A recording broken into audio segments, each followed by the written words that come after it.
Climate change is a fact. We can't ignore it any longer. On the one hand, the flooding probability increases. On the other, we are increasingly confronted with long-term droughts, harvesting destruction, and heat stress in cities. And it's more clear than ever, there is a direct relationship between temperature and CO2 content in our atmosphere. At first, climate researchers showed us alarming images of the North Pole and glaciers. Later on, measurements and algorithms became available, so we were able to model cause and effect relationships. However, a model is not the same as reality. Soon, disagreement arose around the interpretation of model results. The most applied model is the greenhouse model. The starting point is that if the amount of greenhouse gases in the atmosphere increases, the average temperature on Earth rises. An important measure that results from this is replacing fossil fuels with renewable energy resources, such as wind and sun. Policy officers and scientists tell us that we have to go through an energy transition. We emit too many greenhouse gases.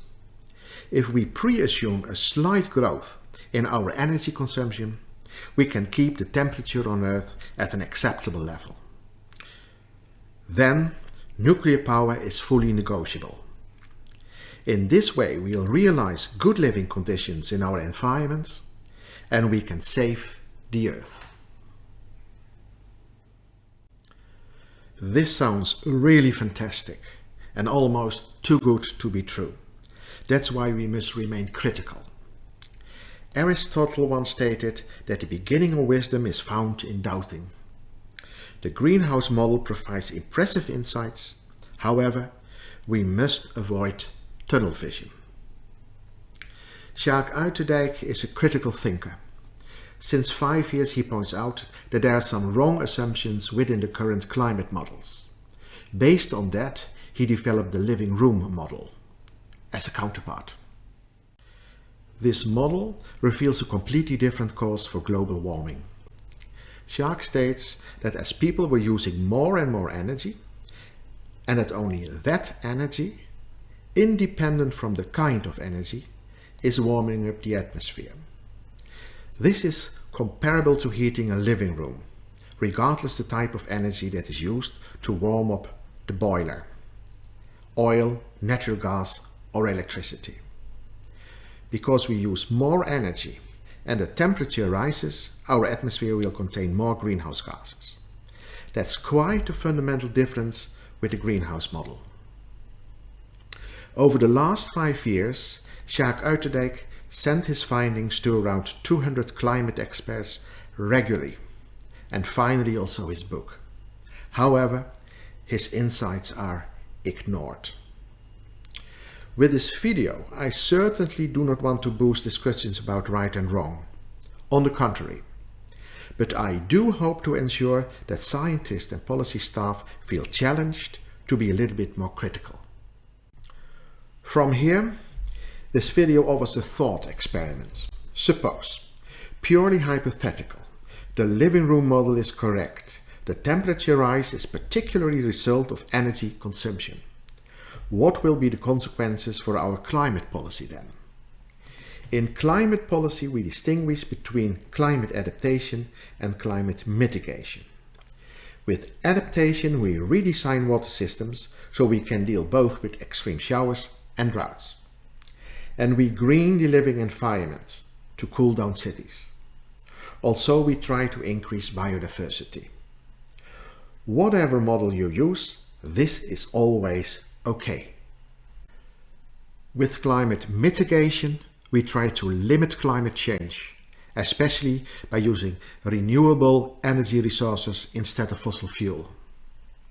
That's okay too, because there are dozens of reasons to want to get rid of fossil fuel. For example, our air quality is a real problem. And then you have geopolitics that undermine peace. Many problems have been initiated by coal, oil, and natural gas. An extra climate mitigation branch concerns the insulation of houses and the more economical use of energy. If you reason from the living room model, this is far below par. This must be more drastic, far more drastic. We cannot surface only to refine the edges of our lifestyle. But then you hear some people say, hey, that's at the expense of our quality of life. Less energy results in less prosperity and therefore in less quality of life. But is this a correct line of reasoning? In our hunt for more and more, we have to run faster and faster to remain on the same spot, which asks for huge amounts of energy. Is that the prosperity we have to pursue? Especially if you notice that more and more people cannot keep up with the pace and are excluded from society. In our survival landscape, we can recognize the bankruptcy of our current economic model. And we know it. In complex systems, there are always new attractors, places where we can find better conditions and, in this case, where we can temper our energy addiction. Even though we do not know exactly what a new attractor will be, the contours are standing out. If going too fast characterizes the problem, going more slowly offers a solution. In the late 80s, for example, people initiated the slow food movement. And we started to think about slow cities. Roughly 10 years later. In it, the society organizes itself around quality of life, rather than the quality of life is the byproduct of our business models. The philosopher Paul Cilliers connected these developments to complexity science. In his paper entitled The Importance of a Certain Slowness, he presented the table with the difference between fast on the one hand and slow on the other. I selected 8 elements from this table. At fast, we focus on the machine production and optimizing processes. At slow, we focus on people. Instead of responding immediately, we take our time for reflection. And in addition to talking, we increase the art of listening studiously to work on social relationships. We quit on hurrying to make room for patience, where it's not only about quantity, but also about quality. We do not only long for our destination, but also enjoy the journey, and from indifference we move into the direction of care. Instead of taking things for granted, we act critically. The right column contains ingredients for cooling down our heated economy and cities.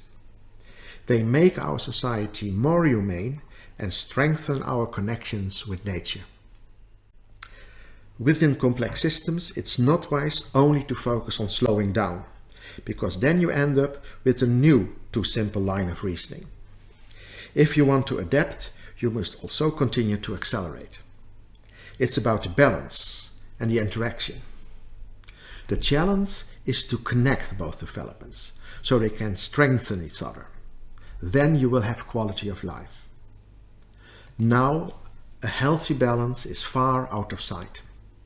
We keep on running through, always developing new standards, rules, procedures and protocols to keep the negative consequences somewhat under control.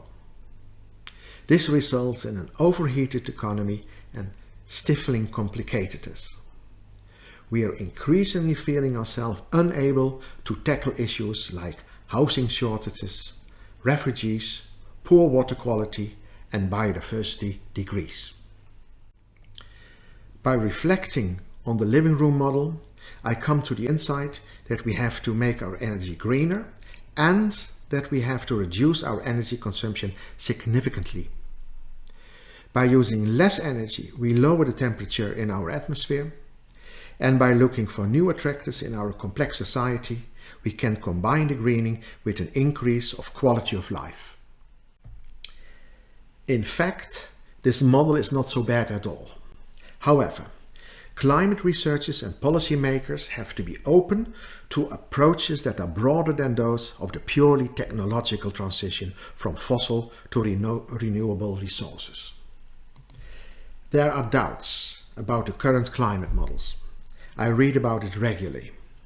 My view is that, in line with what Aristotle indicated, they must be primarily handled by scientists, so we can have a fruitful dialogue about how we can survive as human beings on our planet in a sustainable way. Now the doubts are dropped into social media, nearly without dialogue, resulting in ideas that call for societal aggression. Until here, the thought experiment. I summarize it as follows. Climate change is a fact. Also the relationship between temperature and CO2 in the atmosphere. We use models for the interpretation of observations whereby a model is never equal to reality. And therefore, several fundamentally different models can exist side by side. In my eyes, the living room model offers valuable insights. The consequence is that, in addition to replacing energy resources, we have to focus on energy reduction. The doubt introduced by this model can be the source for extra wisdom. Energy reduction requires a new attractor. Quality of life emerges out of combining slowing down and acceleration. And slowing down is essential because many people can't keep up with the current pace, so they are excluded from society. I would like to add a personal note. When climate mitigation is primarily about energy reduction, we can skip our plans for building nuclear power plants. The money saved can be used for fighting against poverty and hunger, to establish a society that is able to handle its own complexity. In the landscape of my expectations, I draw hope from that. This was episode 15 of the video series on complexity. Thank you for your attention.